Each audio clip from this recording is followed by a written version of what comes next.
मित्रांनो, कल्पना करा, मध्यरात्रीचं शांत गाव. घराच्या गेटवर विश्वासू कुत्रा बसलेला आहे आणि अचानक अंधार फाडून येते ती एक सावली म्हणजे बिबट्या. तो क्षणभरात झडप घालतो आणि सगळं संपतं. होय, ही घटना आहे जुन्नर तालुक्यातील नारायणगाव येथील, जिथे प्रत्येक रात्री भीती, सावले आणि थरार एकत्र जगतात.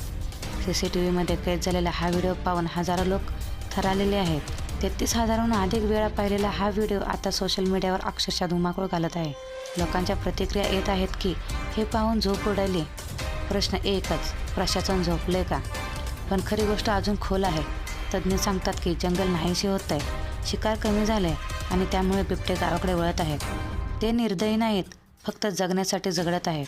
या व्हिडिओमध्ये दिसतंय की कुत्रा निष्ठेने घर राखतोय आणि एका क्षणात बिबट्या त्याच्यावर झडप घालतो. हे दृश्य इतकं वेगवान आहे की श्वासही थांबतो. आता गावकऱ्यांनी रात्री बाहेर जाणं बंद केले. घराच्या बाहेर मोठे दिवे, लोखंडी गेट आहेत, कारण भीती आता शेजारी राहत आहे. हा फक्त जुन्नर नाही तर मुंबई, ठाणे, पुण्याचा इशारा आहे. निसर्गाचा बदला सुरू झाला आहे आणि लक्षात ठेवा, प्रत्येक अन्यायाला निसर्ग एक ना एक दिवस उत्तर देतोच. हा व्हिडिओ तुम्हाला कसा वाटला कमेंट्स करा आणि SS मराठी न्यूज या चॅनलला लाईक आणि सबस्क्राईब करा. धन्यवाद.